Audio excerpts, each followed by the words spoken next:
ആർ.എൻ. രവി എന്ന പേര് കേൾക്കുമ്പോൾ പിണറായി വിജയൻ മാത്രമായിരുന്നു പണ്ട് മുതൽ പേടിച്ച് വിറച്ചിരുന്നത്. എങ്കിലിപ്പോൾ തമിഴ്നാട് മുൻ മുഖ്യമന്ത്രി എം.കെ. സ്റ്റാലിനും പശ്ചിമ ബംഗാൾ മുഖ്യമന്ത്രി മമതയും ഇപ്പോൾ ഭയപ്പെടുകയാണ്. കൂടാതെ ഒരു സംസ്ഥാനത്തിലെ ഗവർണർക്ക് എന്തൊക്കെ ചെയ്യാൻ സാധിക്കുമെന്ന് ആർ.എൻ. രവി തന്നെ കാണിച്ചു തരികയാണ്. പണ്ട്, അതായത് വർഷങ്ങൾക്ക് മുമ്പ്, പിണറായിയുടെ തലയ്ക്ക് നേരെ തോക്ക് ചൂണ്ടി വിറപ്പിച്ച യുവ IPS ഉദ്യോഗസ്ഥനാണ് ആർ.എൻ. രവി. വർഷങ്ങൾക്ക് മുമ്പ് ഒരു കൊലക്കേസ് പ്രതിയെ മോചിപ്പിക്കാൻ പിണറായി എത്തിയപ്പോഴാണ് തോക്കെടുത്ത് തലയ്ക്ക് നേരെ ചൂണ്ടിയത്. ഇതോടെ പിണറായിക്ക് വീട്ടിൽ പോയി വസ്ത്രം മാറേണ്ടി വന്നു. തോക്ക് രവി എന്നറിയപ്പെടുന്ന ഈ IPS ഓഫീസർ അങ്ങനെ ഇന്ദ്രനെയും ചന്ദ്രനെയും പേടിയില്ലാതെ ഊരിപ്പിടിച്ച വാളുകൾക്കിടയിൽ നടന്ന പിണറായിയെ ശരിക്കും വിയർപ്പിച്ച IPS ഉദ്യോഗസ്ഥനാണ്.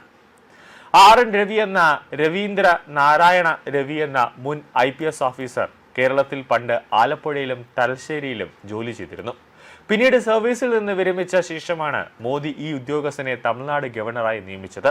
അന്ന് സ്റ്റാലിനെയും DMKയെയും വിറപ്പിച്ച ആർ.എൻ. രവി ബംഗാൾ തെരഞ്ഞെടുപ്പിന് തൊട്ടു മുമ്പാണ് ബംഗാളിൽ ഗവർണറായി എത്തിയത്. ഇപ്പോൾ സുവേന്ദു അധികാരിക്ക് മുഖ്യമന്ത്രിയായി സത്യപ്രതിജ്ഞ ചെയ്യാനുള്ള അധികാരം നൽകിയതും മമതയുടെ മന്ത്രിസഭ പിരിച്ചുവിട്ടതായി പ്രഖ്യാപിച്ചതും ആർ.എൻ. രവി എന്ന ഗവർണർ തന്നെ. ബംഗാൾ ഗവർണർ ആർ.എൻ. രവിയുടെ കരുത്തൻ ആക്ഷനു മുന്നിൽ മുട്ടുമടക്കുന്ന മമതയാണ് പശ്ചിമ ബംഗാളിൽ ജനങ്ങൾ കണ്ടത്. ഒരു കലാപ സാധ്യത മുന്നിൽ കണ്ടു തന്നെയാണ് മമത സർക്കാരിനെ ഗവർണർ ആർ.എൻ. രവി പിരിച്ചുവിട്ടതായി ഔദ്യോഗികമായി പ്രഖ്യാപിച്ചത്. ഒരു മുഖ്യമന്ത്രി രാജിവെച്ചില്ലെങ്കിൽ പോലീസ് നടപടിയിലൂടെ അവരെ ഒഴിപ്പിക്കാൻ നിയമപരമായി ഗവർണർക്ക് അധികാരമുണ്ട് എന്ന ഭരണഘടനയുടെ വകുപ്പിന്റെ ബലത്തിലാണ് ആർ.എൻ. രവിയുടെ നടപടിയുണ്ടായത്. IPS ഓഫീസറായി ഔദ്യോഗിക ജീവിതം അവസാനിപ്പിച്ച ശേഷമാണ് ആർ.എൻ. രവി ഗവർണറായി നിയമിക്കപ്പെട്ടത്. കുറ്റകൃത്യങ്ങളെ സധൈര്യം നേരിട്ട ഔദ്യോഗിക ജീവിതത്തിന് ശേഷമാണ് ഗവർണറായത് എന്നതിനാൽ തൃണമൂലിന്റെ ഗുണ്ടാ ടീമുകളെ ആർ.എൻ. രവി എന്ന ഗവർണർ ഭയപ്പെട്ടില്ല. തമിഴ്നാട് ഗവർണറായിരുന്ന കാലത്ത് സ്റ്റാലിന്റെ ആധിപത്യത്തെ അദ്ദേഹം ശക്തമായി ചോദ്യം ചെയ്തിരുന്നു. മമത ഒരു ശല്യവും ഉണ്ടാക്കാതെ ഇതോടെ ഒതുങ്ങിക്കൂടി. തൃണമൂൽ ഗുണ്ടകളോ പാകിസ്ഥാന്റെ രഹസ്യ സംഘടനയായ ISIയുടെ പരിശീലനം നേടിയ ബംഗ്ലാദേശിലെ ആക്രമി സംഘങ്ങളോ തലപൊക്കിയില്ല. പോരാത്തതിന് തെരഞ്ഞെടുപ്പ് ഡ്യൂട്ടിക്ക് നിയോഗിക്കപ്പെട്ട 240 കമ്പനി അർദ്ധ സൈനിക വിഭാഗം ബംഗാളിൽ ഇപ്പോഴും ഉണ്ടെന്ന് ആക്രമി സംഘങ്ങൾക്ക് നന്നായി അറിയാം. അവിടെ ഒരു കലാപത്തിന്റെ ഒരു തരി പോലും അവിടെ ഉണ്ടായാൽ ആ അർദ്ധ സൈനിക വിഭാഗം തോക്കെടുത്ത് വെടിവെക്കും.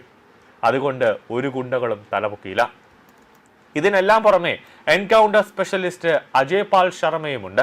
എന്തായാലും ഇപ്പോൾ മമത നല്ല കുട്ടിയായി ജീവിച്ചാലേ പശ്ചിമ ബംഗാളിൽ ഇനി ജീവിക്കാൻ മമതയ്ക്ക് കഴിയുമെന്ന് നല്ല പോലെ അറിയാം.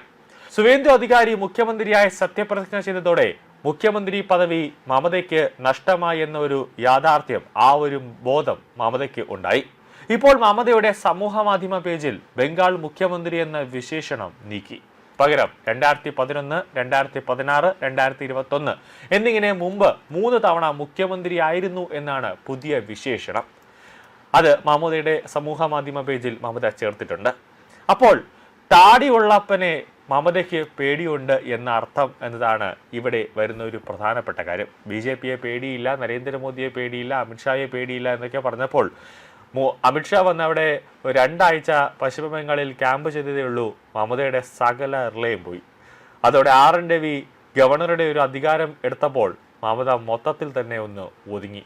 ഇപ്പോൾ ഏതോ പശ്ചിമ ബംഗാളിൽ എവിടെയോ ഒരു മൂലയിൽ ഒതുങ്ങിക്കൂടി താമസിക്കുന്നുണ്ട് എന്നാണ് അറിയാൻ സാധിച്ചത്. കാരണം അവിടെ കിടന്ന് ഇനി വലിയ ഷോ കാണിച്ചാൽ സുവേന്ദു അധികാരി ചവിട്ടിക്കൂട്ടി നേരെ ജയിലിലേക്ക് ഇടുമെന്ന് മമതയ്ക്ക് നല്ല പോലെ അറിയാം. അതുകൊണ്ട് എന്ത് ചെയ്താലും ആരും ചോദിക്കാനും വരില്ല എന്ന് മമതയ്ക്ക് നല്ല പോലെ അറിയാം. അതുകൊണ്ട് ജീവിതകാലം ജയിലിനകത്ത് കിടക്കണ്ട എങ്കിൽ മര്യാദയ്ക്ക് നല്ല കുട്ടിയായി ഉള്ള ഭക്ഷണവും കഴിച്ച് സമാധാനത്തോടു കൂടി അവിടെ ഏതെങ്കിലും ഒരു മൂലയിൽ ഒതുങ്ങിക്കൂടുക എന്ന് അതാണ് മമത ഇപ്പോൾ വിചാരിച്ചിട്ടുള്ളത്. കാരണം MLA ആയില്ല, മത്സരിച്ചു, പരാജയപ്പെട്ടു. അതുകൊണ്ട് പ്രതിപക്ഷ നേതാവാനും പറ്റില്ല. അതുകൊണ്ട് എവിടെയെങ്കിലുമൊക്കെ എന്തെങ്കിലുമൊക്കെ ഒരു പണി ചെയ്ത് ജീവിക്കുക, അതാണ് ഇപ്പോൾ മമതയുടെ പ്രധാന ലക്ഷ്യം.